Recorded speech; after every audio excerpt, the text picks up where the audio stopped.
அயனொடு மாலறியாமை படரொளி பரப்பி பறந்து நின்றாயை தொண்டனேன் பணியுமா பணியே. திருப்பல்லாண்டு. மிண்டு மனத்தவர் போமின்கள் மெய்யடியார்கள் விரைந்து வம்மின் கொண்டும் கொடுத்தும் குடி குடி ஈசற்கு ஆட்சை மின் குழா புகுந்து அண்டம் கடந்த பொருள் அளவில்லதோர் ஆனந்த வெல்ல பொருள் பண்டும் என்றும் என்றும் உள்ள பொருள் என்றே பல்லாண்டு குருதுமே. பெரிய புராணம்.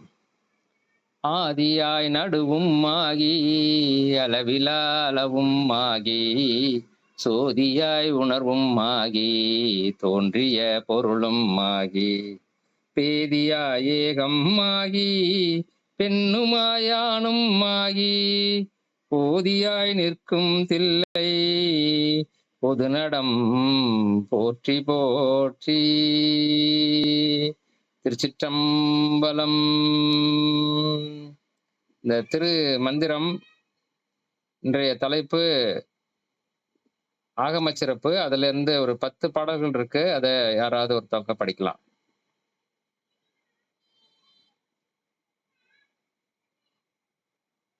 முன்னாடி பாடாதவங்க யாராவது இருந்தா பாடுங்க. முன்னாடி பாடாதவங்க யாராவது இருந்தா பாடுங்க.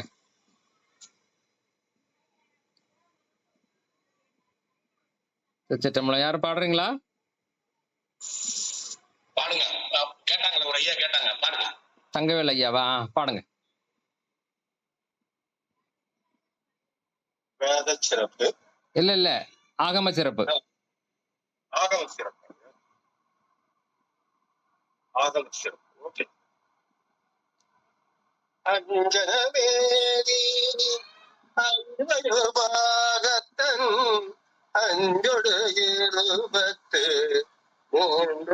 ஆகமம் அஞ்சலி கூப்பி 60 அறுபரும் அஞ்சாமுகத்தில் அரும்பொருள் கேட்டதே அண்ணல்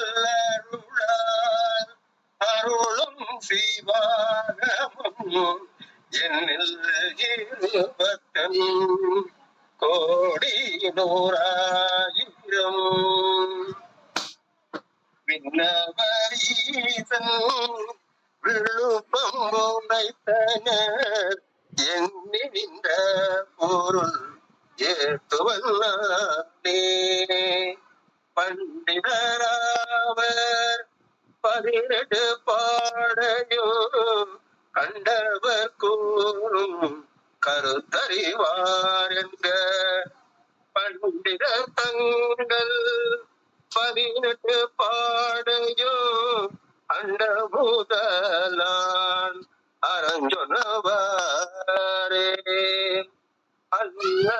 அல்லருளால் அருளும் சிவகாமம் விண்ணில் அமரர் தமக்கும் விளங்கரீரே 70 கோடி 100,000 என்னிலும் நீர்மேல் எழுத்தது ஆகுமே பரநாய்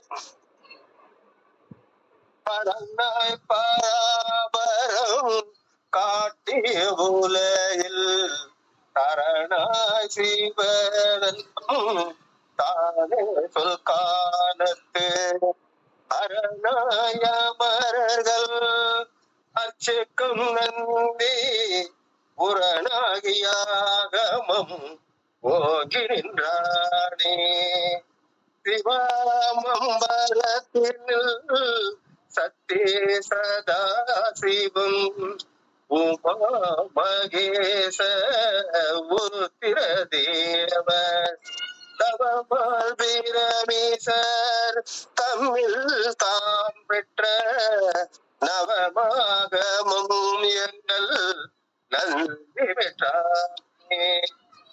பெற்ற நாளாகமும் காரணம் காமிகம் உற்ற நல்வீரம் உயர் சிந்தம் பதுடம் மற்றவை விழாவியாமளம் ஆகும் காலோத்தரம் தூற்றலால் சுபிரமம் சொல் மகுடமே.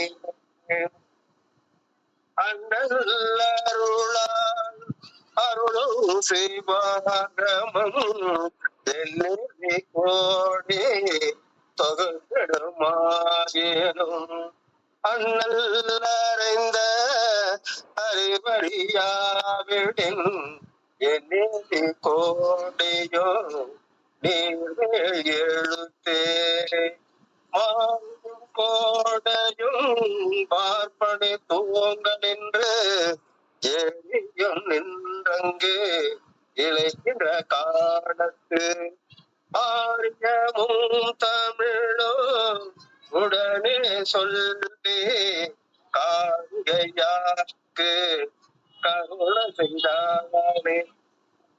அவிழ்கின்ற வாரும் அது கட்டுமானும் சீட்டலை பட்டுயே போகிறவாரும் தமிழ் சொல்வட சொல் எனும் இரண்டும் உணர்த்தோம் அவனை உணரலும் மாப்பிக்கு.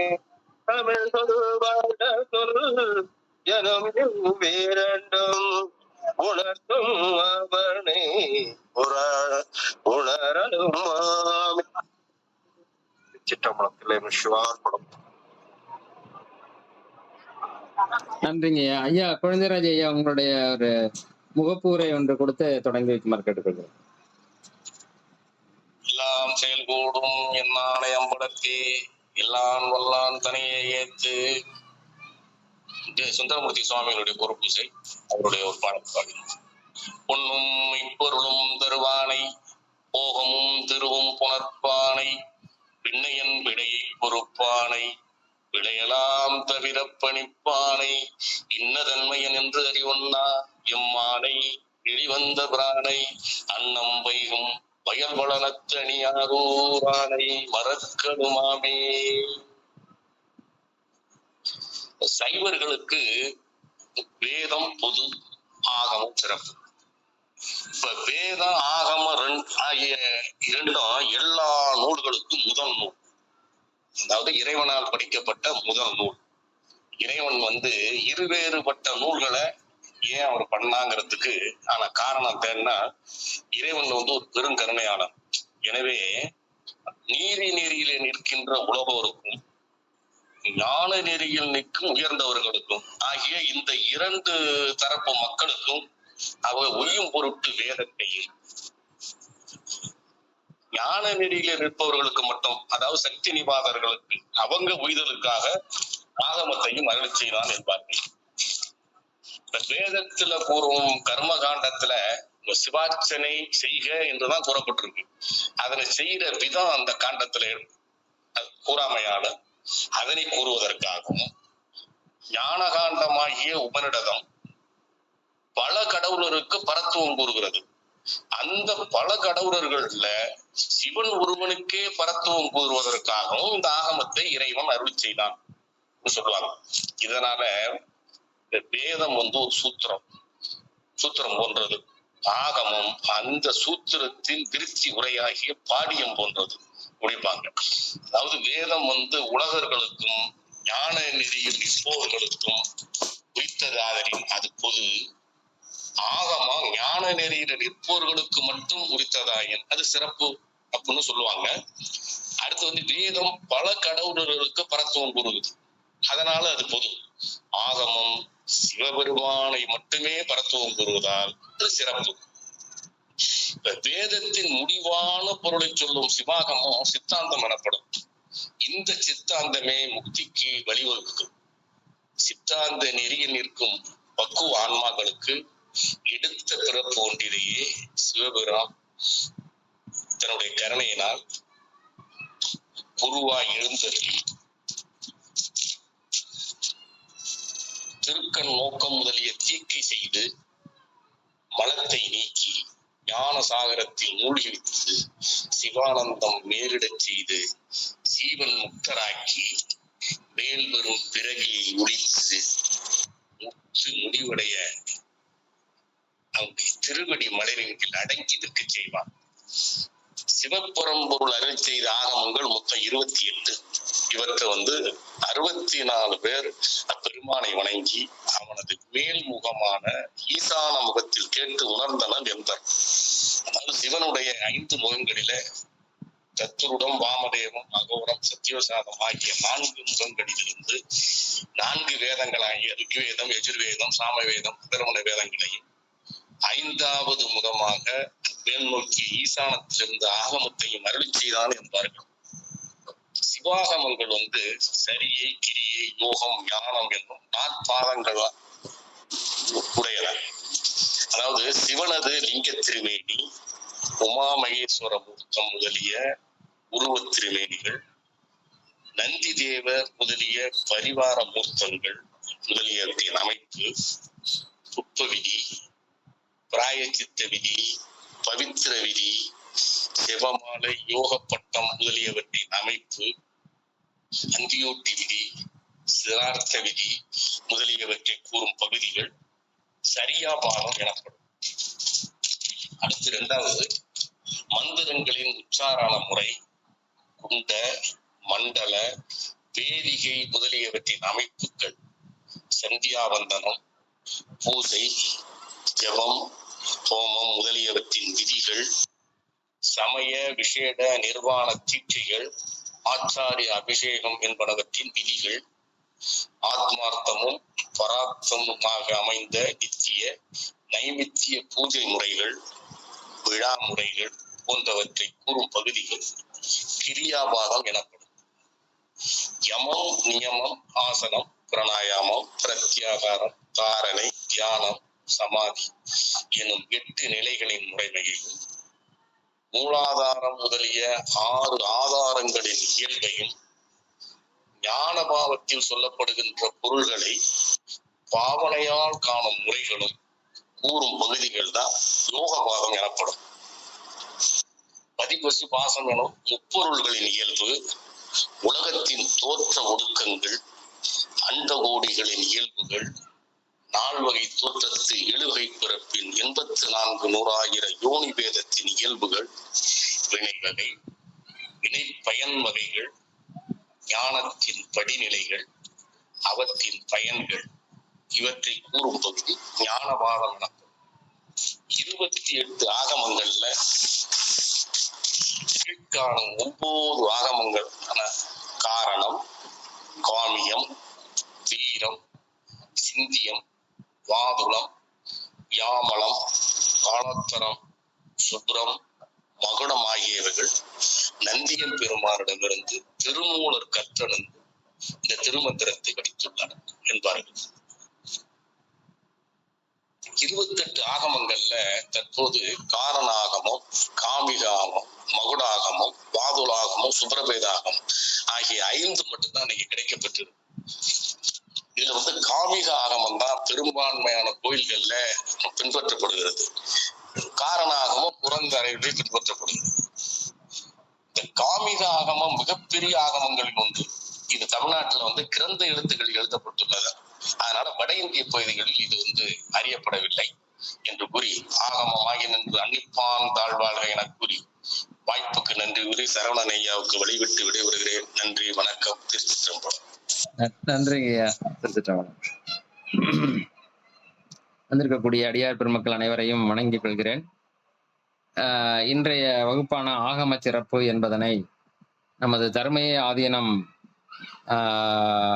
அவர்கள் வழங்குகின்ற அந்த தேவாரம்.org என்கிற அந்த சைட்ல இருந்து மெயினாக எடுத்து தரேன். அதில் அவங்க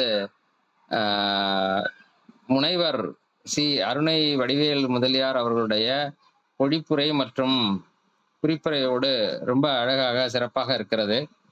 அதனுடைய இதை பக்கத்தை நான் சும்மா காட்டுறேன் உங்களுக்கு ஒரு இதுக்காக. அது உங்களுக்கு நேரம் கிடைக்கும் போது பாருங்க. ஏன்னா அவ்வளவு டீட்டெயிலையும் இப்போ ஒரே வகுப்புல சொல்ல முடியுமான்னு தெரியல. இங்க பாருங்க, முதல் பாடலுக்கு குறிப்புரை மட்டுமே எவ்வளவு எழுதியிருக்கிறாரு பாருங்க. இப்ப ஐயா அதெல்லாம் ரொம்ப சுருக்கமா சொல்லிட்டாரு. நான் அதனால எனக்கு தெரிஞ்ச அளவுகள்ல வித்தியாசமா இருக்கிறதுகளை மட்டும்தான் நான் சொல்ல போறேன். பெருமானுடைய திருவருளோடும் திருமூலருடைய குருவர்களோடும் ஆசிரியர் அம்மா அவருடைய திருவடியையும் வணங்கி என்னுடைய இதுக்கு இங்க என்ன இருக்கோ அதுல இருந்து தான் சொல்ல போறேன். என்னுடைய சிற்றறிவுக்கு என்ன தோன்றுகிறதோ அந்த விஷயங்களை உங்களோட பகிர்ந்து கொள்கிறேன். திருச்சிற்றம்பலம். முதல் பாடல். இப்ப நான் இது பார்த்துக்கிட்டு இருக்கிறதுனால இங்க போட முடியுமா? போட்டுடலாம், ஒன்றும் ப்ராப்ளம் இல்லை. இதையே போட்டு விட்டுறேன். நான் என்ன பாக்குறேன்னா அதையே நீங்களும் பாக்குற மாதிரி பண்ணிடுறேன். திருச்சிற்றம்பலம். முதல் தந்திரம் 3வது தலைப்பாக ஆகம சிறப்பு. அவரு ஐயா சொன்ன மாதிரி முதல்ல வேத சிறப்பை பற்றி சொல்லுகின்ற போது வேதத்தினுடைய சிறப்பை நிறைய பேசியிருக்கிறாங்க. அதுல ஒரு சில தவறான புரிதல்கள் இருந்தது. அதை விளக்கும் முகமாக வேத சிறப்பு தந்திருந்தாரு. ஆனா ஆகம சிறப்பை சைவர்களை தவிர வேற யாரும் பெருசா அதை எடுக்கல. அதுக்கு காரணம் என்னங்கிறதையும் நம்ம ஐயா ஒரு கோடிட்டு சொன்னார், அடிக்கோடிட்டு சொன்னார். ஏன்னா அது அருளப்பட்டது உருத்திரருக்காக அருளப்பட்டது. வேதத்தை பிரம்மா கிட்ட கொடுத்தாரு, அதனுடைய அடிப்படையில படைக்க சொல்லி. அதனால அவர் கையிலையும் அடுத்தது இது திருமால் வழிபடக்கூடியவங்க அவங்கெல்லாம் வேதத்தை பெருமையாக சொல்லுவார்கள், அதை ஃபாலோ பண்ணுவாங்க. அந்த மாதிரி போயிட்டு இருக்கு. அதுதான் நம்ம பார்த்தோம் போன வாரத்துல.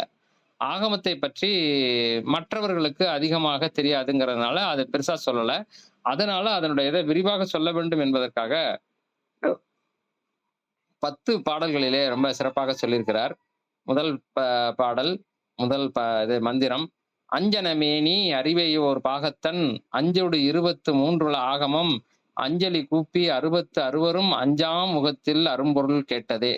இதனுடைய பொருளாக பார்த்தோம்னா அஞ்சனமேனி அப்படின்னா கருமை நிறமான மேனியை உடைய, அறிவைங்கிறது பெண்களுடைய 7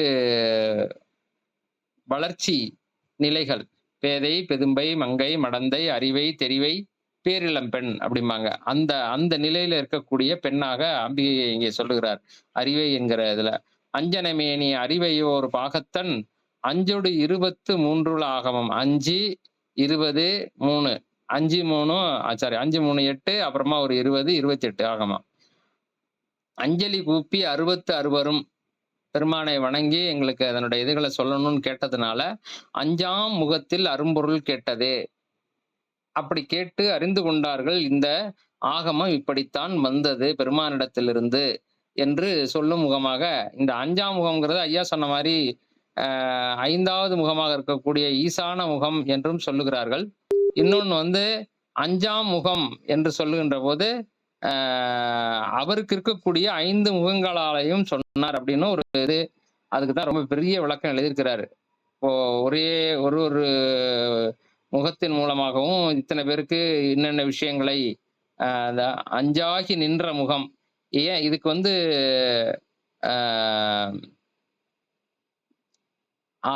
இது ஆதாரமாக என்ன சொல்றாங்க அப்படின்னா, நம்ம இதுல வருது இல்லையா, கீர்த்தி திரு அகவல்ல வருது. என்னது ஆகமம் இல்ல 5ஆம் முகத்துல 5 முகங்களால் பணித்து அருளியும் இதுல வருது. என்னது திருவாசகத்துல கீர்த்தி திரு அகவல்ல வருது. 19-20 போட்டிருந்தாங்க. உற்ற 5 முகங்களால் பணித்து அருளியும், 5 முகங்களாலையும் இந்த ஆகமங்களை மாவேட்டு ஆகிய ஆகமம் வாங்கியும் மற்ற அவை தம்மை மகேந்திரத்து இருந்து உற்ற 5 முகங்களால் பணித்து அருளியும் அப்படின்னு ஒரு இது. அப்புறம் இன்னொரு இது கூட கொடுத்திருந்தாங்க. 5 முகங்களால அருள் செய்தார் அப்படிங்கிறதுக்கு இன்னொரு இது குடுத்திருந்தாங்க. ஆக விஷயம் இதுதான். நீங்க புரிந்து கொள்ள வேண்டியது. அதாவது அவரு ஒரே ஒரே முகத்துல சொன்னாலும் சரி, 5 முகத்துல சொன்னாலும் சரி, எல்லாம் ஒரு தான் நம்ம கணக்கு. ஆக இந்த மாதிரி சொல்றாங்கங்கிறத நம்ம புரிந்து கொள்ள வேண்டும். ஏன்னா யாராவது ஒருத்தவங்க 5ஆம் முகத்தில்ன்னு சொல்லிட்டு எல்லாருமே வந்து இது ஈசான முகம்னு தான் சொல்றாங்க. இவர் ஒருத்தர் 5 முகத்தாலயும் அருளினார்ன்னு சொல்லி சொல்றாங்க. இது தப்பு போல இருக்குன்னு நெனச்சுக்க வேண்டாம். 2மே வந்து ஏற்றுக்கொள்ளத்தக்கது அப்படிங்கிறதுக்கான அ பொருள் தான் உங்களுக்கு இப்ப நம்ம சொன்னது. ஆக அ இந்த ஆகமங்கள் என்பதை அ எல்லா உயிர்களும் உய்யும் பொருட்டும், முக்கியமாக அந்த மேல்நிலைக்கு வந்திருக்கக்கூடிய ஆன்மாக்களை ஐயா அவர்கள் ரொம்ப அழகா சொன்னாங்க. அதெல்லாம் நீங்க நல்லா கவனிச்சிருப்பீங்கன்னு நெனைக்கிறேன். அ மேல்நிலைக்கு வரக்கூடிய ஆன்மாக்கள் உய்யும் பொருட்டு அவர்களுக்காக அருளப்பட்டது இந்த ஆகமம். அதனால அவங்களால தான் ஈஸியா எடுத்துக்கவும் முடியும், புடிச்சுக்கவும் முடியும், ஏத்துக்கவும் முடியும். அதுக்கு கீழ இருக்கிறவங்க வந்து, "அதெல்லாம் சும்மாயா ஏதோ சொல்றாங்க" அப்படின்னு சொல்லிட்டு வழுக்கிக்கிட்டு தான் போவாங்க. அதனால அவங்களுக்கு அது ஒட்டாது. அதனால அத பத்தி நம்ம கவலைப்பட வேண்டாம். அத ரொம்ப மனசுல நம்ம வச்சுக்கணும். உயிர்கள் உய்யும் பொருட்டு அதுக்கு கீழயும் இறக்கி இறக்கி கொண்டுட்டு வர்றாங்க. அவங்க குடுத்தது ரொம்ப உயர்நிலையில குடுத்திருக்கிறாரு பெருமான். அத வந்து இன்னும் கீழ இருக்கிறவங்களும் பயன்படட்டும்னு சொல்லிட்டு தான் கோயில கட்டு. அந்த கோயிலுக்கு வரட்டும். அவங்க எல்லாத்தையும் கும்பிடட்டும். அங்க வந்து ஒரு பாட்டு பாடட்டும். அல்லது பாடுறவங்க பாடுறதையாவது கேட்கட்டும். அட சுண்டலுக்கு, பொங்கலுக்காவது ஆசைப்பட்டாவது கோயிலுக்கு வரட்டும். வந்து கையெடுத்து கும்பிடட்டும். ஏதாவது ஒண்ணு செஞ்சான்னா அவனுக்கு புண்ணியமா போகுமே அப்படின்னு சொல்லி தான் நெறைய விஷயங்களை பின்னாடி பின்னாடி வர வர கீழ இருக்கிறவங்களுக்கு இறக்கி கொண்டுட்டு வந்தாங்க. ஆனா அதனுடைய அடிப்படைகள் எல்லாமே இந்த ஆகமத்துல இருக்கு. அதை எப்படி சொன்னாரு அப்படிங்கிறத தான் முதல் மந்திரத்துல ரொம்ப அழகா சொல்லியிருக்கிறார். "அஞ்சனமேனி அறிவையோர் வாகத்தன் அஞ்சொடு 23 ஆகமம் 28 ஆகமங்களை 63 பேர்கள் கேட்க அதற்கு யாராருன்றதுக்கு இப்ப அந்த இதெல்லாம் சொல்லிட்டாரு ஏற்கனவே ஐயா. அதனால நான் மறுபடியும் அதே சொல்லி டைம இது பண்ண விரும்பல. நீங்க விருப்பப்படுறவங்க அந்த தேவாரம்.org VARAM.org அப்படின்னு அடிச்சீங்கன்னா அதுல வரும். அதுல போயிட்டு இந்த சைடுல திருமுறை 10 அப்படிங்கிறத தட்டுனீங்கன்னா, அதுல 10ஆம் திருமுறை வரும். இதுல போயிட்டு இங்க ஆகம சிறப்பு அப்படின்னு தட்டுனீங்கன்னா உங்களுக்கு அது வந்துடும். ஸோ இத வச்சு தான் நீங்க பார்த்துக்கலாம். உங்களுக்கு போட்டே காமிச்சுட்டேன் நானு. அது மாரி பார்த்துக்கலாம். நன்றி. வேற இதுல முக்கியமான விஷயங்கள் அப்படின்னு பார்த்தோம்னா,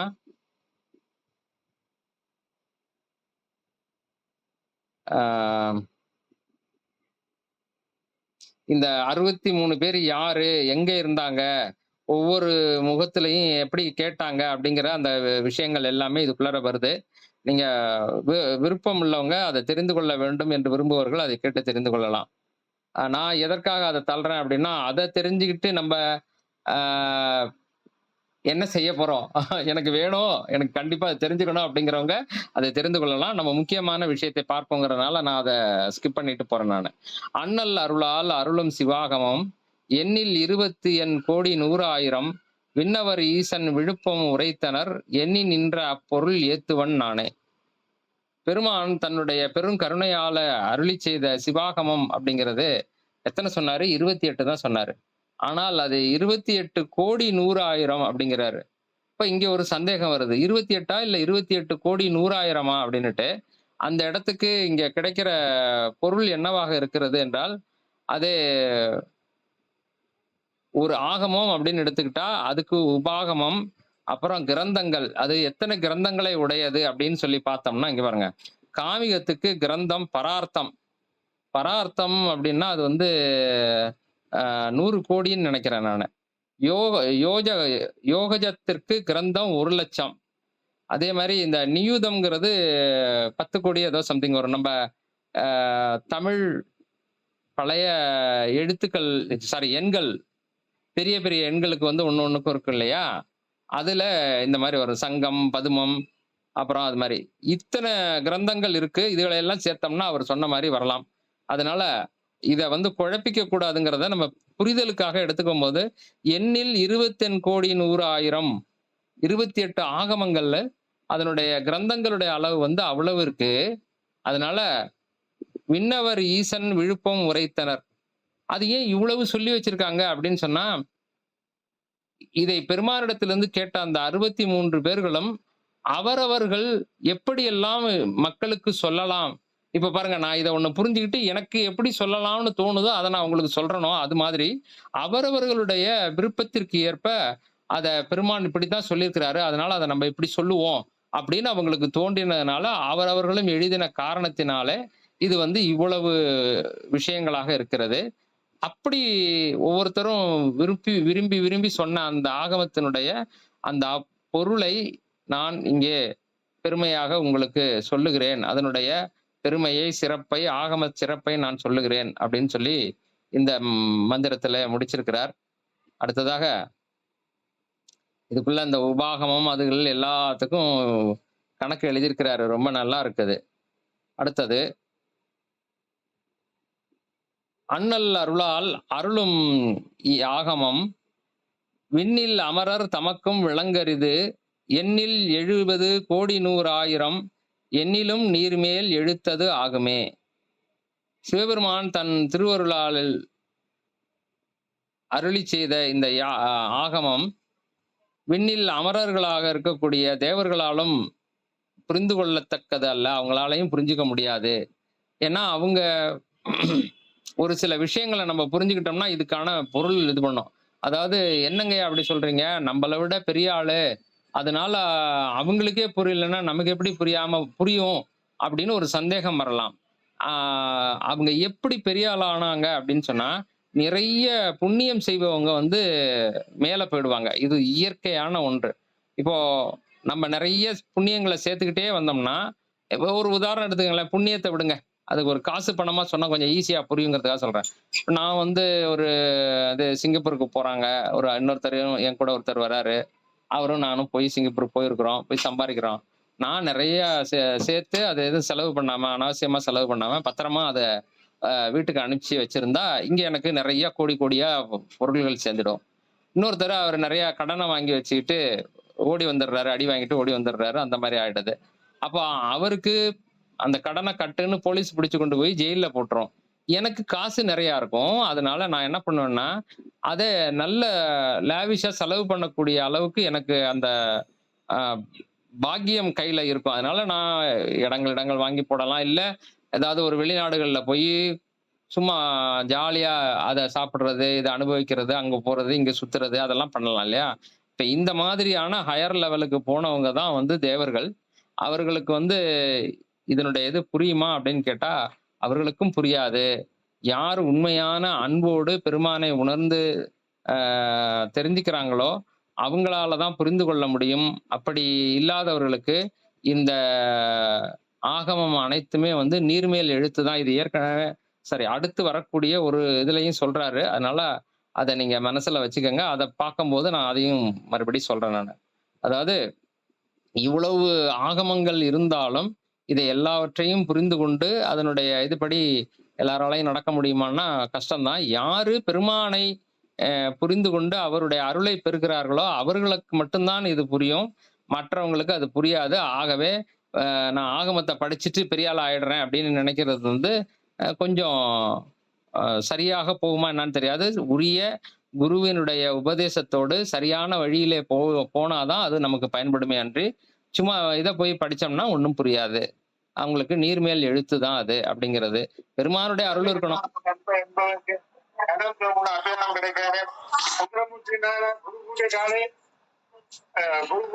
அம்மா அம்மா மற்றவங்க கொஞ்சம் மைக் ஆஃப் பண்ணுங்கம்மா. ஐயா, நீங்க மியூட் பண்ணிருங்களேன். எல்லாரையும் மீட் பண்ணிட்டுமா? சரி, இந்த வரேன். ஏதோ ஞாபகத்துல ஆன் பண்ணி விட்டாங்க.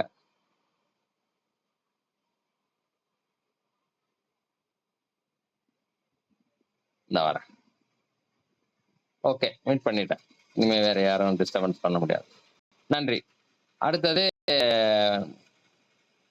இந்த ஆகமத்தினுடைய சிறப்பை, ஆகம சிறப்புங்கிறது தானே நம்மளுடைய தலைப்பு. அதை சொல்லுகின்ற முகமாக, அதாவது அதனுடைய சிறப்பு என்ன என்றால், யாரு வந்து பெருமானுடைய அருளை பெறுகிறார்களோ அவர்களால மட்டும்தான் புரிந்து கொள்ள முடியும். மேலே இருக்கக்கூடிய தேவர்கள் என்று சொல்பவர்களாலும் புரிந்து கொள்ள முடியாது. ஆகையினால இவ்வளவு இருக்கு அப்படிங்கிறதுனால அதெல்லாம் படிச்சுட்டு பெரிய ஆள் ஆயிடலாம்னு நினைக்க முடியாது. அதனுடைய இது வந்து அது எவ்வளவு படிச்சாலும் அது நீர்மேல் எழுத்து மாதிரி ஆயிடும். ஆகவே பெருமானுடைய அருளோடு இந்த ஆகமத்தை படிக்கின்ற போதுதான் அது நமக்குள்ளர போய் வேலை செஞ்சு அது நமக்கு நல்ல பலனை தரும் அப்படிங்கிறது இதனுடைய பொருளாக அடியேனுக்கு தெரிகிறது. அடுத்தது, பரனாய் பராபரம் காட்டி உலகினில் தரனாய் சிவதன்மம் தானே சொல் காலத்து அரணாய் அமரர்கள் அர்ச்சிக்கும் நந்தி உரனாகி ஆகமமும் ஓங்கி நின்றானே. இது எப்படி சொல்றாருங்கிறதே சொல்றாரு. சிவலோகத்தில் சதாசிவ மூர்த்தியாய் இருந்து ஆகமங்களை பிரணவர் முதலியோர்க்கு உணர்த்தி அருளிய சிவபெருமான் நிலவுலகிற்கு ஏற்ப அவற்றை உணர்த்தி அருளும் பொழுது ஸ்ரீகண்ட பரமசிவனாய் இருந்து உணர்த்த தேவர்களால் வணங்கப்பெறுகின்ற நந்தி பெருமான் மெய்யுணர்வுடையராய் அவை இனிது விளங்கப் பெற்றார். முதல்ல சொன்ன அந்த மந்திரத்தினுடைய விரிவாகவும் அதனுடைய விளக்கமாகவும் இது 2வது மந்திரம் அமைஞ்சிருக்கு. அதாவது அவ்வளவு இருக்கு என்றாலும் அதையெல்லாம் புரிந்து கொள்ள முடியாது, தேவர்களாலும் புரிந்து கொள்ள முடியாது. சிவபெருமானுடைய அருளை பெற்றவர்கள், அவருக்கு மெய்யன்பர்களாக இருக்கிறவர்களால தான் இதை புரிந்து கொள்ள முடியும் அப்படிங்கிறத சொல்லுகின்ற போது மேல்நிலையில சதாசிவராக இருந்து அங்க இருக்கக்கூடியவங்களுக்கு அந்த ஆகமங்களை அருளி செய்தவர், கீழே இருக்கக்கூடிய மனிதர்கள் அதாவது பூமியில இருக்கக்கூடியவங்களுக்காக ஸ்ரீகண்ட ருத்ரர்கிட்ட வருது. அவரு சொன்னதை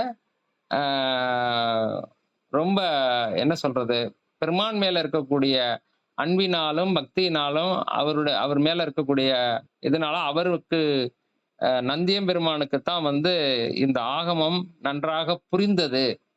எப்படி சொல்றது, ரொம்ப சரியா சொல்லணும்னா அது சொல்லுவாங்க, நான் கேள்விப்பட்டிருக்கிறேன். அது அப்போ எனக்கு உணரப்படலை. கொஞ்சம் பெரிய பிள்ளைங்களா ஆனதுக்கு பிறகு அதை யோசிச்சு பார்க்கும்போது தான் எனக்கு நல்லா புரிஞ்சது. வாத்தியார்கள் மேல மதிப்போட இருக்கிற பசங்களுக்கு நல்லா படிப்பு வரும் அப்படின்னு சொல்லுவாங்க. எனக்கு ஆங்கிலம் 5வது படிக்கிற வரைக்கும் அவ்வளோ ஒன்றும் இதெல்லாம் வராது. ஓரளவு படிப்பேன், சுமாராக தான் இது பண்ணுவேன், அவ்வளோ ஒன்றும் இதெல்லாம் இருக்காது.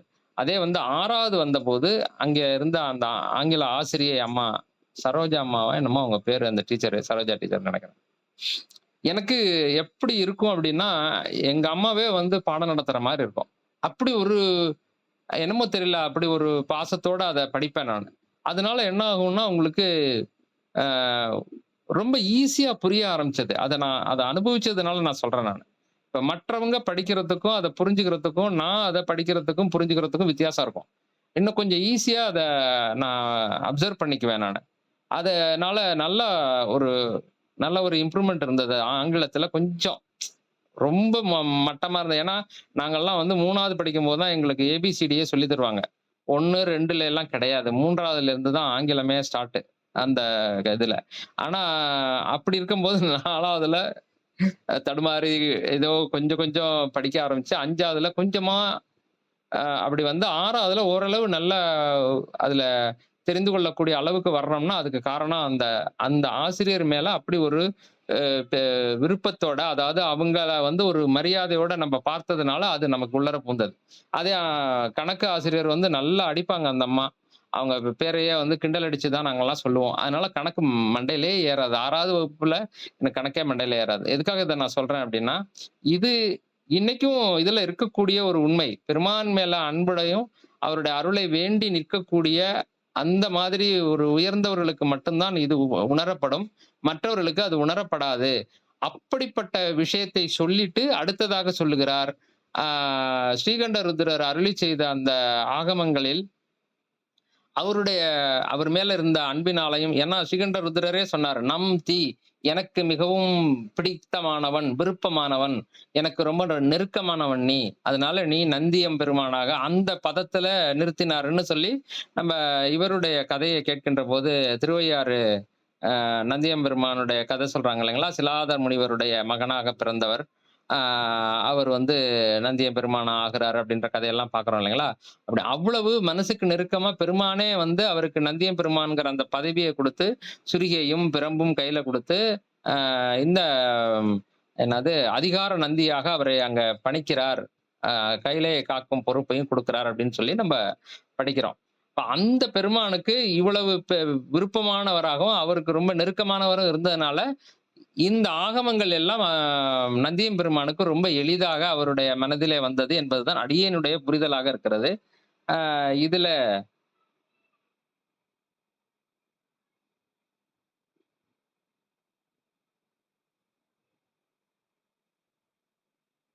இங்க இதெல்லாம் ஐயா சொல்லிட்டாங்க ஏற்கனவே. அதனால அத நீங்க வேணா படிச்சுக்கலாம் அத. அடுத்தது 5வது மந்திரம். சிவமாம் பரத்தினில் சத்தி சதாசிவம் உவமா மகேசர் உருத்திர தேவர் தவமால் பிரமீசர் தம்மில் தாம் பெற்ற நவ ஆகமங்கள் எங்கள் நந்தி பெற்றானே. இந்த 28 ஆகமங்களையும் 66 பேர் கேட்டது அப்படிங்கிறது எல்லாமே வந்து இதுலதான் நடக்குது. எங்க சுத்தமாயா புவனத்துல நடக்குது அப்படின்னு சொல்றாங்க. அங்க சிவமாம் பரத்தினில் சுத்தாகமத்துல சத்தி சதாசிவம் பெருமான் வந்து சக்திக்கு சொல்லி அங்கிருந்து சதாசிவருக்கு சொல்லி அங்க இருக்கக்கூடிய அந்த எங்க சுத்தமாயா புவனத்துல இருக்கக்கூடிய மகேசர் உருத்திரர், அங்க இருக்கக்கூடிய திருமால், அங்க இருக்கக்கூடிய பிரம்மர், இங்க கீழே இருக்கிறவங்கள கிடையாது இங்க சொல்றது அப்படிங்கறத இங்க நல்லா கிளீனா சொல்லியிருக்கிறார். ஏன்னா மேல்நிலையில சுத்தமாயா புவனத்துல இருக்கக்கூடிய மகேஸ்வரர், சுத்தமாயா புவனத்துல இருக்கிற உருத்திர தேவர், அப்புறம் தவமால் பிரமீசர் தவம் செய்த மேல்நிலைக்கு போன அந்த திருமால், அப்புறமா அங்க இருக்கக்கூடிய பிரம்ம ஈசர் அப்படிங்கன்னு சொல்லும் போது இது எல்லாமே வந்து சுத்தமாயில இருக்கக்கூடியவங்கள தான் குறிக்குது. அவர்கள் பெற்ற அந்த நவ ஆகமங்கள் 9 ஆகமங்களை எங்களுடைய நந்தி தன் அவரும் பெற்றார் அப்படின்னு சொல்றாங்க. அந்த ஆகமங்கள் எது என்பதை அடுத்த பாடலிலே சொல்கிறார். பெற்றனல் ஆகமம் காரணம் காமிகம் உற்றநல் வீரம் உயர் சிந்தம் வாதலம். நான் சொல்ல நோட் பண்ணிட்டு வாங்க. ஏதாவது சந்தேகமா இருந்தா கேளுங்க, எனக்கு தெரிஞ்ச மாதிரி சொல்றேன். ஏன்னா இது எனக்கு தெரிஞ்சு இதுக்கு மேல பெருசா எனக்கு டக்குன்னு சொல்ல தெரியல. வேற ஏதோ டீட்டெயில்ஸ் இருந்ததுன்னா, வேற ஏதாவது சந்தேகம் இருந்துச்சுன்னா நீங்க கேட்கலாம். இதுதான் பாயிண்ட் அதங்க சொல்லியிருக்கிறது. முதல்ல இது நாதத்துக்கிட்ட இருந்து விந்துக்கு வருது அந்த இது. அது ரெண்டுமே வந்து லயநிலையில இருக்கிறதுனால அங்க எதுவும் பேச்சுக்கு வேலை கிடையாது. அதுக்கு பிறகு விந்துவாக இருக்கக்கூடிய சக்தியிலிருந்து தோன்றக்கூடியவங்க தான் சதாசிவர் அவங்கெல்லாம். அப்போ அங்கிருந்து அந்த அந்த இது ஆகமமானது அப்படியே இறங்குது அது. இப்போ இதை பற்றி சொல்லுகின்ற போது இன்னொரு விஷயத்தையும் சொல்லியிருந்தாங்க. அது அந்த பின்னாடி வருது, இருந்தாலும் அதை நான் சொல்லிடுறேன் நான். அதாவது வாக்கு வருகின்ற விதம். இப்போ ஒருத்தவங்களுக்கு சொல்றாங்க அப்படின்னாலே அது வாக்கா தானே வருது. அது வருகின்ற விதம் வந்து சூக்குமை மூலாதாரத்துல சூக்குமையா இருந்து அப்படியே மேல கிளம்பி அடுத்தது மத்திமை, அப்புறம் பைசந்தி, அப்புறமா வைகரி அப்படின்னு வருகின்ற போது அந்த வைகரியில தான் வந்து அது விகாரப்படுகிறது. வந்து அது மற்றவங்களுக்கு கேட்கக்கூடிய மொழியோடையோ அல்லது எழுத்து வடிவமாகவோ வருகிறது. இது வைகரி இது வாக்கு அப்படின்னு பேரு. அப்போ இந்த இடத்துல வந்து சொன்னதுகள் எல்லாமே வந்து சூக்குமையில நடந்த உபதேசங்கள். அந்த ஆகமத்தை அவர் உபதேசித்தது வந்து எல்லாமே சூக்குமையில. எதுவுமே கிடையாது. இது ரொம்ப நல்ல புரிதலாக சொல்லணும் அப்படின்னா, நல்ல புரிதல் உள்ள அன்பர்களுக்கு இடையில அது ஒரு இதாவே சொன்னாங்க. அது ரொம்ப ஏற்புடைய கருத்தும் கூட. எப்படின்னா, 2 மனிதர்களுக்கு இடையில் கோபம் வருகின்ற போது இருவருக்கும் இடையிலான தூரம் அதிகரிக்கிறது. ஆகையினாலே அவர் அருகிலே இருந்தாலும் தூரமா இருக்கிறவங்கள்ட்ட பேசுற மாதிரி கத்தி கத்தி பேசுவார். அதே வந்து இருவருக்கும் இடையில் உள்ள நெருக்கம் அதிகமாக அதிகமாக அதிகமாக என்ன ஆகும் அப்படின்னா இந்த சத்தம் குறைஞ்சு போயிடும். அவர் வந்து அம்மா அந்த தண்ணி தானே கொண்டாந்து தரேன் அப்படிம்பாங்க. அவர் சொல்ல ஆரம்பிக்கும் போதே அவங்க முடிச்சிருவாங்க. இப்படி ஆரம்பிச்சு அவர் இப்படி கண்ணை பார்த்து அப்படின்னு இது பண்ணாலே அந்த இதை பார்த்த என்னது கண்ணை பார்த்து புரிஞ்சுக்கிட்டு என்ன செய்யணுமோ அதை செய்வாங்க. அதாவது நெருக்கம் இருந்துச்சுன்னா பேச்சு குறைஞ்சிக்கிட்டே போகும். அதை விட இன்னும் நெருக்கம் ஜாஸ்தி ஆயிடுச்சுன்னா இவங்க மனசுல நினைச்சாலே அவங்களுக்கு போய் சேரும். அந்த மாதிரியாக வரும். இதுதான் வந்து சூக்குமையில உணர்த்துறது அப்படிங்கிறது என்னுடைய புரிதல். இது உங்களுக்கு எல்லாருக்குமே தெரிஞ்ச ஒரு உதாரணத்துல இருந்து போறேன் நான் எளிதாக புரிந்து கொள்வதற்காக. அதனால அந்த சூக்குமையில அங்க உணர்த்தப்பட்டது. அங்க பேச்சியோ மொழியோ எந்த மொழியில சொன்னாரு எப்படி சொன்னாருன்னு இல்ல, சூக்குமையில உணர்த்தப்பட்டது. இது இது இது இப்படி இது இப்படி இது இப்படி. ஓகே, அவங்க புரிஞ்சுக்கிட்டாங்க. அதுல இருந்து 9 ஆகமங்களை நந்தி பெற்றார் என்பது 5வது மந்திரத்தினுடைய பொருளாக இருக்கிறது. அடுத்தது இந்த 6வது மந்திரத்துல பெற்ற நல் ஆகமம் காரணம் காமிகம் உற்ற நல் வீரம் உயர் சிந்தம் வாதுலம் மற்ற வியாமலம் ஆகும் காலோத்தரம் துற்றனர் சுப்பிரம் சொல்லும் மகுடமே. இது ஏற்கனவே ஐயா சொல்லிட்டாங்க இந்த 9 ஆகமங்கள் அதுதான்ட்டு.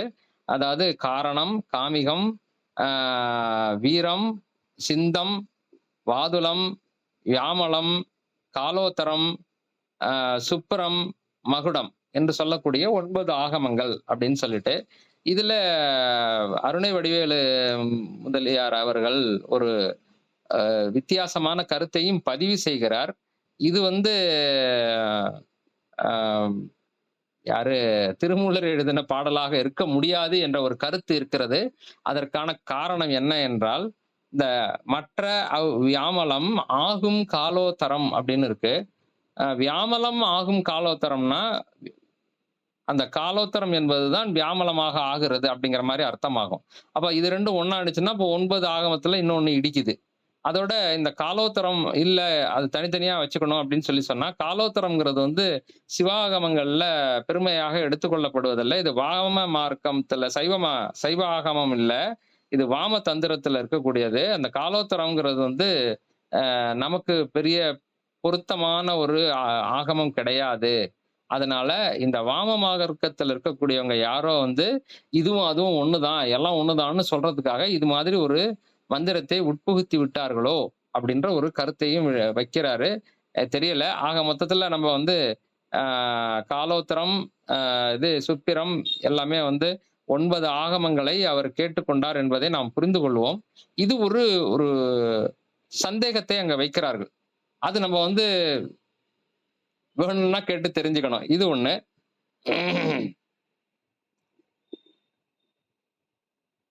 இந்த இதுல இன்னொரு இதை சொல்லுகின்ற போது விஷயம் என்னன்னா, 9 ஆகமம் தானே பெற்றிருக்கிறாரு. 28 ஆகமங்கள் சொல்றீங்களே, அந்த 28ல 9ஐ தானே இவர் பெற்றிருக்கிறார். ஆகையினால அப்போ மீதி இன்னும் ஒரு 19 அப்ப நம்ம தனியா போய் படிக்கணுமா? அப்படின்னு ஒரு கேள்வி வருகின்ற போது அப்படியெல்லாம் கிடையாது. இந்த ஒவ்வொரு ஆகமத்திலையுமே எல்லா ஆகமத்திலையும் சொல்லப்படக்கூடிய பல்வேறு விதமான விஷயங்கள் இருக்கின்றன. சரியாக சொல்ல வேண்டும் என்றால், ஒரு விஷயம் அதாவது உங்களுக்கு தேவையான அனைத்து விஷயங்களும் ஒரு சாரருக்கு இப்படி போக வேண்டும், ஒரு சாரருக்கு இப்படி போக வேண்டும், ஒரு சாரருக்கு இப்படி போக வேண்டும் அப்படின்னு சொல்லி ஒவ்வொருத்தவங்களுக்கும் ஏற்ற மாதிரி தனித்தனியா சொல்லுகின்ற போது அது வெவ்வேறு பெயராக ஆகிறது என்பது அடியனுடைய புரிதலாக இருக்கிறது. ரொம்ப சரியா சொல்லணும்னா எல்லாருமே சாப்பிடணும். ஆனா வெஜிடேரியன் சாப்பிடுறவங்களுக்கு தனியா ஒரு ஹோட்டல் வேணும். நான்வெஜ் சாப்பிடுறவங்களுக்கு, அப்புறம் அந்த பீஸா, பர்கர் சாப்பிடுறவங்களுக்கு, அப்புறம் இது சுகர், பிபி கண்ட்ரோல் பண்ணணும் அப்படிங்கிறதுக்காக இந்த இதுகளை எல்லாம் என்னது சிறுதானியம், கம்பு, கூழ் அது மாதிரி எல்லாம் சாப்பிடுறதுக்கு ஒருத்தவங்க வேணும்னா அதுக்கும் தனியா ஒரு அமைப்பை நம்ம ஏற்படுத்தி தர வேண்டும். அப்போ இது எல்லாத்தையும் சாப்பிடணுமா? நான் அப்படிலாம் கிடையாது. உங்களுக்கு எது பிடிக்குதோ இது. ஆனா எல்லாத்துலயுமே டயட் உண்டு. எல்லாத்துலயுமே நம்ம உடம்புக்கு தேவையான சத்துக்கள் கிடைக்கும். அது அவங்கவங்களுடைய செயல்பாட்டுக்கு ஏற்ற மாதிரி. ரொம்ப அதிகமான உடல் உழைப்பு உள்ளவங்க நான்வெஜ் ஐட்டம்ஸ் போய் சாப்பிட்டுக்கலாம். ஒண்ணும் தப்பு கிடையாது. அப்புறமா கொஞ்சம் கொஞ்சமா விட்டுறணும். ஏன்னா உடல் வந்து கொஞ்சம் கொஞ்சமா அதனுடைய வேகத்த குறைச்சுக்கிட்டே வரும். அதுக்கு பிறகு விட்டுட்டு பெருமான வந்து பிடிச்சுக்க வேண்டியது தான். இப்ப ஏதோ ஒரு ஆசைக்கோ அல்லது தன்னுடைய உடல் இதுக்காகவோ, வேலைக்காகவோ அதை சாப்பிடுறாங்கன்னா, அதை ஒருவாறாக ஏற்றுக்கொள்ளலாம். ஒரு ஒரு குறிப்பிட்ட அளவு வரைக்கும் ஏற்றுக்கொள்ளலாம். இதுதான் வந்து பாயிண்ட். ஆக இந்த 9 ஆகமங்களிலே வந்து 28 ஆகமங்களுடைய இருக்கக்கூடிய அனைத்து விஷயங்களும் இருக்கின்றன என்பதுதான் முக்கியமான கருத்து. அத நம்ம மனசுல வச்சுக்கணும். அடுத்தது 7வது மந்திரமாக, அண்ணல் அருளால் அருளும் சிவாகமம் எண்ணிலி கோடி தொகுத்திடும் ஆயினும் அண்ணல் அறைந்த அறிவறியாவிடில் எண்ணிலி கோடியும் நீர்மேல் எடுத்தே. ஏற்கனவே ஒண்ணு பார்த்தோம் இல்லையா? நான் சொன்னேன் இதே இத வந்து கருத்தை வந்து இன்னொரு இதுல வச்சிருக்கிறாரு அப்படின்னு சொல்லிட்டு.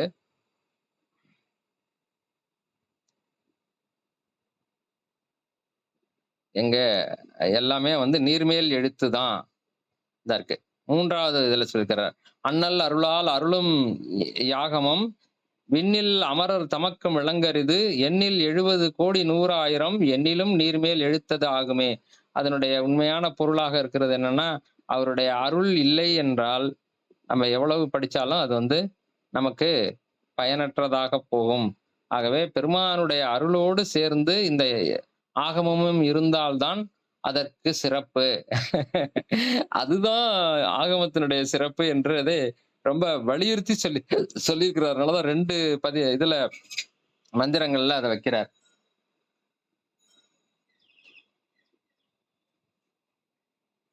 எட்டு மணிக்கு மேல பெருமானுடைய அருள் இல்லை என்றால் இது எதுவுமே பயன்படாது நமக்கு. ஆகையினால அவனுடைய அருளை பெறுவது, அவரை ரொம்ப விரும்பி, பெருமானே எனக்கு இதெல்லாம் தெரிஞ்சுக்கணும், இது எனக்கு உணர்த்துங்க அப்படின்னு சொன்னா ஒண்ணுமே படிக்காதவங்களுக்கு உணர்த்திடுவார். அத நான் திருஞான சம்பந்தருக்கு சொல்லக்கூடாது. ஏன்னா திருஞான சம்பந்தர் பழைய பிறவிகளாக அவர் எல்லாவற்றையும் ஓதி உணர்ந்தவர். அதனால பாருங்க, அவர் சின்ன பிள்ளையா இருக்கும்போது படிக்காதவரா இருந்தாலும் அவருக்கு கொடுத்தாங்க. அது மாதிரி நிறைய வேறு வேறு உதாரணங்கள் இருக்கலாம். நான் எனக்கு டக்குன்னு தோணுச்சு, அதனால திருஞான சம்பந்தரை சொல்றேன். சின்ன குழந்தை ஒண்ணுமே படிக்கல, ஆனா அதுக்கு எவ்வளவு பெரிய ஞானத்தை கொடுத்தாரு. அது மாதிரி ஒண்ணும் இல்லாதவங்களுக்கு கூட இப்ப அந்த காளமேக புலவருக்கு அது மாதிரிதான் சொல்லுவாங்க. அவருக்கு ஒண்ணுமே தெரியாது. அவர் பாட்டுக்கு சமையல் வேலை செய்வாரு, வந்துட்டு அப்படி திருவானைக்கோவில்ல அப்படியே சாப்பிட்டுட்டு நல்லா ஆன்னு வாயை திறந்து தூங்கிட்டு இருந்துக்கிறாரு. ஒரு மண்டபத்து தூண்ல தலையை சாய்ச்சிக்கிட்டு. அந்த அம்மா வந்திருக்குது, அம்பாள் வந்திருக்காங்க, அகிலாண்டேஸ்வரி அம்பாள். வாயில போட்டிருந்த வெத்தலைய இவருடைய வாயில உமிழ்ந்தாங்களாம். உடனே என்ன ஒரு எல்லா இதுகளையும் வரப்பெற்று கைவரப்பெற்று ஆசுகவி சொன்னா பழிக்கும். அந்த மாதிரியான ஆசுகவி பாடுறது எல்லாருமே பாடலாம். பாரதியார் கூட ஆசுகவின்னு சொல்லுவாங்க. ஆசுகவின்னா உடனடியாக பாடுதல்னு பேரு. அவர்கிட்ட ஒருத்தர் கேட்டாராம் பாரதியார்கிட்ட, ஓ பெரிய ஆசுகவியோ, எங்க நான் சொல்றேன் எழுது, பாரதி சின்ன பையன் எழுது அப்படின்னாரு. அவர் எழுத சொன்னவருடைய பேர்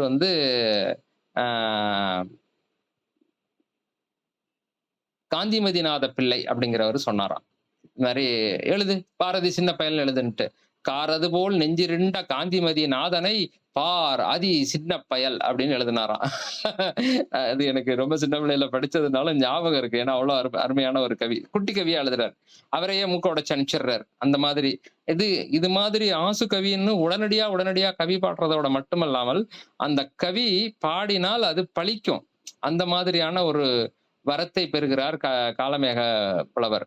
அதனால என்ன சொல்ல வர்றேன் அப்படின்னா, பெருமானுடைய அருளை பெற்றால் அவங்க பெருசா படிச்சிருக்கணும்னு கூட அவசியம் கிடையாது.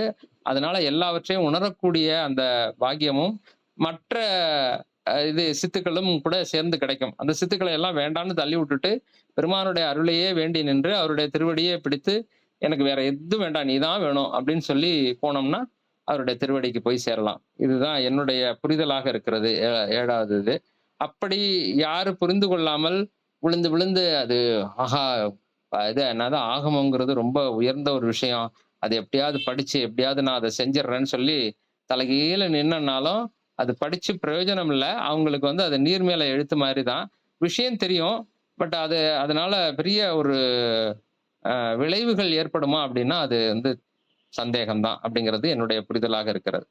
நன்றி. அடுத்தது 8வது மந்திரம். மாரியும் கோடையும் வார்பணி தூங்க நின்று ஏரியும் நின்றங்கு இழைக்கின்ற காலத்து ஆரியமும் தமிழும் உடனே சொல்லி காரிகையாருக்கு கருணை செய்தானே. நல்ல அருமையான ஒரு இதுலதான் இந்த மொழி போர் இதெல்லாம் சொல்லிட்டு இருக்காங்கல்ல, மொழி போராட்டம்லாம், அதெல்லாம் உடைச்சு தூள் பண்றாரு. ஐயா, தமிழ் வேற இல்ல, ஆரியம் என்று சொல்லக்கூடிய வடமொழி வேற இல்ல, எல்லாம் ஒண்ணுதான். நீங்க நல்லா பாத்தீங்கன்னா தமிழ் தான் அது சமஸ்கிருதமா கன்வெர்ட் ஆயிருக்கும். எப்படி நம்ம ஆளுங்க வேற மதத்தினவரா கன்வெர்ட் ஆனாங்களோ அது மாதிரி. ஒண்ணும் இல்ல, ஒரு சொல்றேனே, என்னது ஹாரத்தி அப்படிம்பாங்க. இது சமஸ்கிருத வார்த்தை அப்படின்னு சொல்லுவாங்க. சரி, அதை பிரி. சரி, அது எப்படி, அது என்ன ஆரத்தின்னா என்ன அப்படின்னா, ஆரத்தின்னா தீயை எடுத்து அப்படி வட்டமாக சுற்றுதல். அதுக்கு என்ன பொருள் இருக்கு, அது உன்னுடைய மொழிதான் அப்படிங்கிறதுக்கு என்ன ஆதாரம் இருக்கு அப்படின்னு கேட்டா அவங்களால சொல்ல முடியாது. இல்ல ஆரத்தின்னா இப்படித்தான் அப்படின்னாங்க. ஆனா நான் சொல்றேன், அது தமிழ் தான், தமிழ்ல இருந்து வந்ததுதான். ஏன்னா ஆரம் என்றால் வட்டத்தினுடைய அந்த வட்டம் போடுறதுக்கு இருக்கு இல்லையா, அந்த வட்டம் சுற்றி வர்றதுனுடைய அந்த சென்டர்ல இருக்கக்கூடிய இதுக்கு பேரு ஆரம்னு பேரு. ஆரம் பிளஸ் தீ ஆரத்தி. தீயை ஒரு வட்டமாக சுற்றுதல். இதுக்கு பேரு தான் வந்து ஆரத்தி. அது வந்து தமிழ் தான் என்பதற்கு உள்ளர மூலச்சொல்லாக அது இருக்கிறது. ஏன்னா தீங்கிறது வந்து தமிழ் சொல்லு. தீ வந்து இதுல கிடையாது. சமஸ்கிருதத்துல கிடையாது. அவங்க அக்னின்னு சொல்லுவாங்க. அதனால இது வந்து தமிழ் சொல்லு தான் அப்படின்னு சொல்லி நம்ம வாதிடலாம். அது மாரி நெறைய இருக்கு. நெறைய விஷயங்கள் இருக்கு. ஓகே. அது இருக்கட்டும். அதுக்காக இப்ப நம்ம வரல. ஆனால் இவர் சொல்றது என்னன்னா, ஆரியமும், தமிழும் உடனே சொல்லி 2ம் ஒண்ணு தான். அது 2மே வந்து பெருமான் கொடுத்தது தான். இத வேறாக நினைந்து அதுல வேறுபாடு காட்டி, அத விலக்கி விட வேண்டாம். உரிமையோட எடுத்துக்கொள்ளுங்கள். அது நம்மளுடையது தான். நம்ம சாமி குடுத்தது தான். இப்ப ஒரு கண்ணு இருக்கு, இன்னொரு கண்ணு இருக்கு. இந்த கண்ணால நான் பார்க்கவே மாட்டேன் அப்படின்னு மூடிக்கிட்டா அதுக்கப்புறம், 2 கண்ணாலயும் பார்த்தா தான் நமக்கு விஷயங்கள் தெரிய வரும். அதனால அந்த மொழியில ரொம்ப ஆர்வமப்பட்டெல்லாம் நம்ம படிக்கணும்னு அவசியம் இல்ல.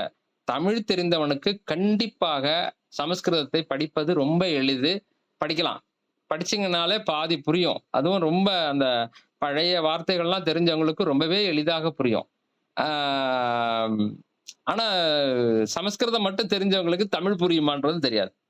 அதுலயும் ரொம்ப அந்த டெப்த்ல போய் பார்க்குறவங்க யாரா இருந்தாங்கனாலும், அவங்களுக்கு தமிழ் புரிய ஆரம்பிக்கும். ஏன்னா 2மே வந்து ஒரே அமைப்புல வரக்கூடியது தான். இந்த இடத்துல தான் இத சொல்லுகிறார். அதாவது சூக்குமையிலே ஆ இதுல இருக்கக்கூடியவங்களுக்கு உணர்த்துகிறார். மேல்நிலையில எங்க சுத்தமாயா போனத்துல இருக்கக்கூடியவங்களுக்கு சூக்குமையில இந்த ஆகமத்தை உணர்த்துகிறார். அதற்கு பிறகு மத்திமையில ஆ இது அசுத்தமாயா போனத்துல இருக்கிறவங்களுக்கு, அதுக்கு பிறகு கீழ இருக்கக்கூடிய இவங்களுக்கு எல்லாருக்குமே வந்து வைகரியில வருகின்றபோது, அது ஆரியமாகவோ, தமிழாகவோ மாறி வருகிறது. காரிகையார்க்கு கருணை செய்தானே என்பதை சொல்லுகின்ற போது, உமாதேவியருக்கு இந்த 2 மொழியிலையும் சொல்லி, இந்த உலகம் உய்ய தந்தார், திருவருள் செய்தான் அப்படின்னு இதுக்கு இது சொல்லியிருக்காங்க. இதை நாம் ஏற்கனவே எங்க உத்தரகோச மங்கையில அ அங்கே அம்பிகைக்கு உபதேசம் செய்த இடம் என்று சொல்லுகிறோம் இல்லையா? அது வந்து ஒரு புரிதலுக்கு அதை நாம் எடுத்துக்கொள்ளலாம். இது ஒரு ஆதாரமாக அதை எடுத்துக்கொள்ளலாம். எங்க ஐயா சிவகுமார் ஐயா சொன்னது ரொம்ப அருமையான ஒரு கதை. ஆ என்ன சொன்னாராம், "வா வந்து பக்கத்துல உட்காரு. எப்படி சாமி இவ்வளவு சந்தோஷமா இருக்கீங்க? ஆனந்தமா இருக்கீங்க. உங்கள பார்த்தாலே அவ்வளவு ஆனந்தமா இருக்கு. ஆனா வேற யாராலயும் அந்த மாரி இருக்க முடியலையே. என்ன காரணம்னா, எனக்கு எல்லாம் தெரியுது. அதனால நான் ஆனந்தமா இருக்கிறேன். அது அவங்களுக்கு தெரியல. அதனால அவங்க கஷ்டமா இருக்கிறாங்க. எனக்கும் கொஞ்சம் சொல்லி தெரிய வைக்க கூடாதா?" அப்படின்ட்டு. "உனக்கு இல்லாதடா வாடா வந்து உட்காருடான்னு" சொல்லி அந்த அம்மாவ உட்கார வச்சு, அந்த அம்மாவுக்கு எல்லாத்தையும் சொல்றாரு. "எதுக்காக நான் இப்படி எல்லாம் பண்ணிட்டு இருக்கிறேன்? இந்த உயிர்களை எல்லாம் ஏன் படைக்கிறேன் தெரியுமா?" அப்படின்னு சொல்லிட்டு, அவைகள் உய்வதற்காக தான்னு அந்த கதை எல்லாத்தையும் ரொம்ப டீட்டெயிலா சொல்லிடுறாரு. அதனால அதுக்காக இப்படி வச்சிருக்கேன், இதுக்காக இப்படி வச்சிருக்கேன், இப்படி செஞ்சு, அப்படி செஞ்சு, அப்படி வரலாம், அப்படி செஞ்சு, இப்படி செஞ்சு, இப்படி வரலாம். அத பத்தின எல்லா டீட்டெயிலும் பல யுகமா சொல்லிட்டு இருக்கிறார். ஏன்னா, உங்களுக்கு நல்லாவே தெரியும் இந்த கதை. அதாவது மனிதர்களுக்கு 1 வருடம் என்பது தேவர்களுக்கு 1 நாள். அதே மாரி அப்படியே போயிட்டே இருந்துச்சுன்னு வச்சுக்கோங்க. சிவபெருமானுடைய ஒரு ஃபிராக்ஷன் ஆஃப் செகண்ட்ங்கிறதே நமக்கு பல கோடி யுகம். அ ப பல யுகங்கள். அப்போ இது மாரி அவரு நெறைய சொல்லிட்டு இருக்கிறாரு அப்படின்னா, அப்ப பல யுகமா நமக்கு, நம்மளுடைய கணக்குக்கு பல யுகமா சொல்லிட்டு இருக்கிறாரு. முடிச்சுட்டு கேட்டாராம், "புரிஞ்சுச்சா?" அப்படின்ட்டு. "நீங்க சொன்னது எல்லாத்தையும் சுருக்கமா ஒரே வார்த்தையில சொல்லட்டுமா?" அப்படின்னுச்சுதாம் அந்த அம்மா. அவரு சிரிச்சாராம். "என்னம்மா இவ்வளவு நேரம் சொல்லிட்டு இருந்தேன். ஒரே வார்த்தையில சொல்றேங்கிறியே. சரி சொல்லுடா" அப்படின்னு சொல்லி கேட்டாராம். கேட்ட உடனே அந்த அம்மா சொன்னுச்சுதாம், "சிவ பூஜைக்கு நிகரானது எதுவும் இல்லை. நீ பாஸ் அவ்வளவுதான். நீ கேட்டது எல்லாத்தையும் கேட்டுக்கிட்ட. ஏன்னா சிவபூஜைக்கு நிகரானது எதுவுமே இல்ல. நீ என்ன பண்ணினாலும் பண்ணலனாலும் சிவபூஜைய மட்டும் பண்ணிக்கிட்டே வந்தீன்னா, உனக்கு எந்த தீங்கும் வராது. எல்லா நன்மைகளையும் நீ அடைந்து ஆ பெருமானுடைய திருவடிக்கு உய்யலாம்." அப்படிங்கிறதுக்கு நம்ம இதுல கூட பார்த்திருப்போம். எங்க ஆ முப்புராதிகளுடைய கதையில கூட. அங்கே 3 இவங்க மட்டும் அ அசுரர்கள் மட்டும் என்னது தொடர்ச்சியாக சிவபூஜை செய்து வருகிறார்கள். அந்த 3 புறங்களும் அழிந்தது. ஆனாலும் அந்த 3 பேர் மட்டும் அந்த தொடர்ச்சியாக சிவபூஜை செய்து வந்தவர்கள், அவர்கள மட்டும் துண்டா தூக்கி எடுக்கிறார். அவரு நல்லா அழகா சொல்லுவாரு. "உய்ய வல்லார் ஒரு மூவரை காவல் கொண்டு எய்ய வல்லானுக்கு." அந்த அவங்க 3 பேர் தான் அதுல உயிரோடு இருக்க வேண்டியவங்க. மற்ற எல்லாரும் அழிய வேண்டியவங்க. ஏன்னா அவங்க எல்லாரும் ஆ செய்யக்கூடாதத செஞ்சுட்டு இருந்தாங்க. இவங்க 3 பேரும் செய்ய வேண்டியதை செய்து கொண்டிருந்தார்கள். சிவபூஜையை செய்து கொண்டிருந்தார்கள். அதனால அவங்க 3 பேர மட்டும் தூக்கிக்கிட்டு மற்ற எல்லாத்தையும் அழிச்சாரு. அழிச்சு கொண்டுட்டு வந்து 2 பேரை வாயில் காவலர்களாகவும் ஒருத்தர் வந்து இது பண்றதுக்காக அது நம்மளுடைய அஹ், சுந்தரமூர்த்தி நாயனார் ஒரு பாடல்ல சொல்லுவார். நீ கரிகாடரங்காக ஆடுகின்ற போது குடமுழா முழுக்க பணித்தாய் அப்படின்னு சொல்லி அவர் சொல்லுவார். ஓகே, எதுக்கு சொல்ல வந்தேன் அப்படின்னா, காரிகையாருக்கு கருணை செய்தானேங்கும் போது அதுல சொல்றதுக்காக சொல்ல வந்தேன் நான். அந்த அம்மா வந்து சிவ பூஜை செய்தால் போரும், அதுதான் உயர்ந்தது அப்படிங்கிறது தான் நீங்க சொன்னதுல நான் தெரிஞ்சுக்கிட்டேன்னு சொல்லிட்டு, நீ பாஸ் பண்ணதுக்கு உனக்கு ஏதாவது ஒரு பரிசு கொடுக்கணும்னு நினைக்கிறேன், என்ன பரிசு கொடுக்கட்டும் அப்படின்னு சொல்லி கேட்டாராம். அந்த அம்மா ரொம்ப புத்திசாலித்தனமா சொன்னுச்சுதான், நான் எது உயர்ந்ததுன்னு சொன்னனோ அதையே எனக்கு பரிசா கொடுங்க அப்படின்னு சொல்லி கேட்டுச்சான். ரொம்ப சந்தோஷம், நீ இன்னும் இன்னும் மேன்மைக்கு போயிட்டே இருக்கிற, நீ வந்து சிவ பூஜையை செய் அப்படின்ட்டு. நான் எங்க இருந்து செய்யட்டும், உங்களை எப்படி நான் பூஜை செய்யறது அப்படின்னு சொல்லி கேட்கும்போது, கம்பா நதிக்கரையில ஒற்றை மாமரத்துக்கு கீழே நான் இருப்பேன், நீ அங்க போய் அந்த பூஜையை செய்யு அப்படின்னு சொல்லி சொன்னாராம். சரி, அந்த கதையை வச்சுக்குவோம். அங்க போய் அப்புறமா பூஜை பண்ணாங்க. அப்புறமா ஆற்றுல வெள்ளம் வந்த உடனே அந்த என்னது அன்பினால ஐயோ என் பெருமானை அடிச்சுட்டு போயிட போகுதுன்னு அணைச்சு பிடிச்சாங்க. தழுவ குடைந்த பெருமானாக அங்கே காஞ்சியிலே இருக்கிறார் என்பது கதை. அதை பற்றி சொன்னார். ரைட், இப்போ விஷயத்துக்கு வருவோம். ஆக மாரியும் கோடையும் வார்பனை தூங்க நின்று ஏரியும் நின்றங்கு இழைக்கின்ற காலத்து ஆரியமும் தமிழும் உடனே சொல்லி, அதாவது பல பல யுகங்களாக அம்பிகைக்கு இந்த விஷயங்களை எல்லாம் சொல்லி 2 மொழியிலையுமே சொன்னாரு அப்படிங்கிறது தான். அப்பதான் எல்லா மொழிகளையும் ஆக்சுவலா அந்த பின்னாடி வருது, பண்டிதராவார் 18 பாடயம்னு ஒரு பாடல் ஒண்ணு, அதுல அதை பார்க்கலாம். ஓகே, இதோட வச்சுக்குவோம். இது என்ன ஆகுதுன்னா, எந்த ஒரு விஷயமும் சொல்லாக உருவாவதற்கு முன்னராக அது முதலிலே உணர்வாகத்தான் தோன்றும். அது தூய்மையான பியூர் எனர்ஜி கேப்சூல் அப்படின்னு சொல்லி எங்க ஐயா சொல்லுவார். அப்படிதான் உருவாகி வந்து மத்திமை பைசந்தி அப்படி வந்து வைகரிக்கு வரும்போது எண்ணத்தோடு கலந்து என்ன மொழியில பேசணும், அவன் இங்கிலீஷ்காரனா அவன்கிட்ட போய் இங்க வாடான்னு சொன்னா தெரியாது, ப்ளீஸ் கம் அப்படின்னு சொல்லி கூப்பிடணும், அது ஒரு தெலுங்குக்காரனா ఇక్కడ ரெண்டின்னு சொல்லி சொல்லணும் அப்படின்னு நம்ம அங்கதான் அந்த எண்ணத்தோட கலந்து அது இதுவா மாறுறது, என்னது வார்த்தையா மாறி வெளியில வர்றது. அந்த இடத்துல வருகின்ற போதுதான் உங்களுக்கு வந்து பல்வேறு விதமான பாஷைகளாக பிரிகிறது. ஏன் பாஷைகள் பிரிகிறதுங்கிறதுக்கு பின்னாடி வருது பாடல். அடுத்ததாக அவிழ்க்கின்றவாறும் 9வது மந்திரம். அவிழ்க்கின்றவாறும் அது கட்டுமாறும் சிமிழ்த்தடை பட்டுயிர் போகின்றவாறும் தமிழ் சொல் வடசொல் எனும் இவ்விரண்டும் உணர்த்தும் அவனை உணரலும் ஆமே. சிவபெருமான் உயிர்களை பாசத்தினின்றும் விடுவிக்கின்ற முறையையும் பின் அவற்றை அன்பு வாயிலாக தன்னிடத்தே நிலைபெறுவிக்கின்ற முறையையும் அங்கனம் நிலைபெறுவித்தற்கண் உயிர் தனது பண்டை பயிற்சி வயத்தால் பாசத்திலே பொருந்தி அலைவுறுகின்ற முறைமையும் தமிழ் மொழி வடமொழி என்னும் இரு மொழியிலையும் ஒருபடித்தாக உணர்த்தும். அதனால் அவற்றுள் யாதொன்றையாயினும் முறைப்படி உணரவல்லார்க்கு தத்துவ ஞானத்தையே அன்றி சிவஞானத்தை பெறுதலும் கூடுவதாம். இது இந்த இதுல ரொம்ப அழகான ஒரு விஷயத்தை என்ன சொல்றாருன்னா, உணர்த்தும் அவனை உணரணும் அவன். இந்த ஆகமத்தை வந்து சரியாக அது தமிழ் இதுன்னு வேறுபாடு கருதாமல் அதை எல்லாத்தையுமே படிச்சு தெரிந்து கொண்டு அதனுடைய உண்மை பொருளை உணர துணிந்தால் அதுல சிவபெருமானையும் உணரலாம் நாம் அப்படிங்கிற அந்த கருத்தை இதுல 9வது மந்திரத்துல வலியுறுத்தி இருக்கிறார். அடுத்தது பண்டிதராவார் 18 பாடையும் கண்டவர் கூறும் கரித்தறிவார் என்க.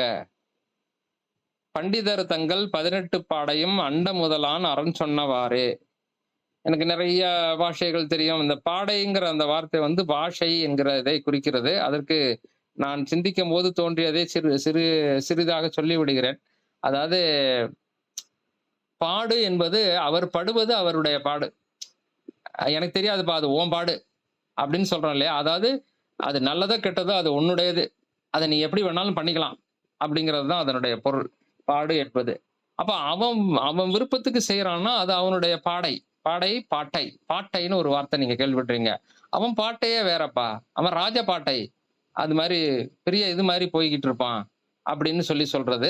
அவனுடைய பாட்டை வேற. அந்த பாட்டைங்கிற வார்த்தை நம்ம உபயோகப்படுத்தியிருக்கிறோம்ல, இப்ப கிடையாது. நாங்க சின்ன பிள்ளையா இருந்த காலத்துல அது ரொம்ப ஆ அடிக்கடி பயன்படுத்துவாங்க அந்த வார்த்தைய. பாட்டைங்கிற வார்த்தை. அந்த பாட்டை அப்படிங்கிறது வந்து அவங்களுடைய வழி, அவங்களுடைய விருப்பம், அவங்க எப்படி நினைக்கிறாங்களோ அது மாதிரி செய்தல் அப்படிங்கிறது தான் அதனுடைய பொருள்.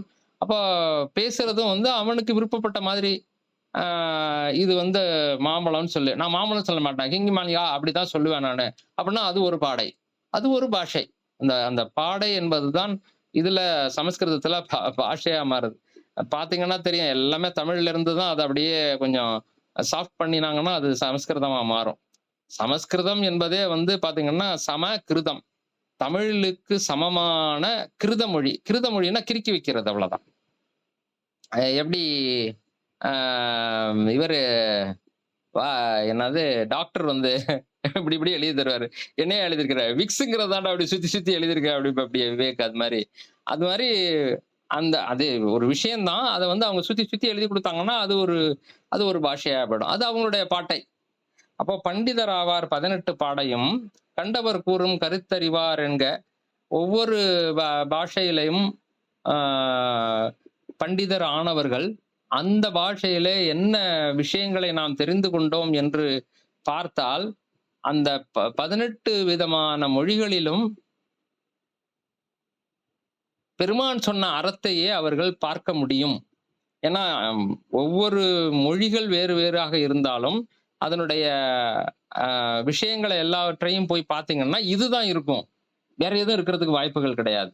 இதற்கு எதிரானதாகவோ, அல்லது தவறான விஷயங்களோ இருப்பதற்கான வாய்ப்புகள் கிடையாது. அதனால அங்கே பாஷை என்பது ஒரு பெரிய வித்தியாசம் கிடையாது. அதனால அத போட்டு மண்டைய உடைச்சுக்கிட்டு திரியாதீங்க. தமிழ் சொல், இது வட சொல், அதுக்காக அது தொட்டா தீட்டு, அத நான் தொடமாட்டேன். இது கேவலமான மொழி, இதுதான் ரொம்ப உயர்ந்த மொழி. அந்த மாரி எல்லாம் பேசிக்கிட்டு திரியாதீங்க. 2மே ஒண்ணுதான். பெருமான் அருள் செய்தது அது 2 நாளையும். அதனால 2ம் ஒண்ணுதாங்கிறதுனால, இதுல வேறுபாடே நம்ம கருதக்கூடாது அப்படிங்கிறதாகவும், எல்லா விதமான அந்த 18 வகையான பாஷைகளிலும் பெருமானுடைய அறத்தை தான் நாம அங்க பார்க்க முடியும். அப்படியே அதற்காகத்தான் அது உருவாக்கப்பட்டதே தவிர, மற்றபடி தவறுகளை சொல்லி இது பண்றது இல்ல. அதெல்லாம் ஒரு காலமா இருக்கு. ஆனா இப்ப யோசிக்கும்போது எனக்கு எப்படி தோணுதுன்னா, இப்ப எங்க அறத்த பேசுறாங்க? எல்லாம் அறத்துக்கு எதிர்ப்பான விஷயங்களே தான் பேசிட்டு இருக்காங்க. ஆனால் உண்மையான பெரிய பெரிய பண்டிதர்கள் என்று சொல்லக்கூடிய அந்த பெரியவங்கலாம் எழுதி வச்சிருக்கக்கூடிய விஷயங்களை போய் பார்த்தோம் என்றால், அவர் ஒரு கதை எழுதியிருப்பாரு, இவர் ஒரு கதை எழுதியிருப்பாரு. எல்லாத்தையும் உற்று நோக்கினால், அது எல்லாமே ஒரே விஷயத்தை சொல்லக்கூடியதாக இருக்கும். ஒரு இடத்த கொண்டு போய் காமிக்கக்கூடியதாக இருக்கும். இதுதான் அடியனுடைய ஆ கருத்துக்கு சரியாக படுகிறது என்று கூறி இந்த நிகழ்ச்சியை நிறைவு செய்கிறேன். உங்களுடைய கருத்துக்களை நீங்கள் இப்போது சொல்லலாம். இந்தா வரேன். உங்களுடைய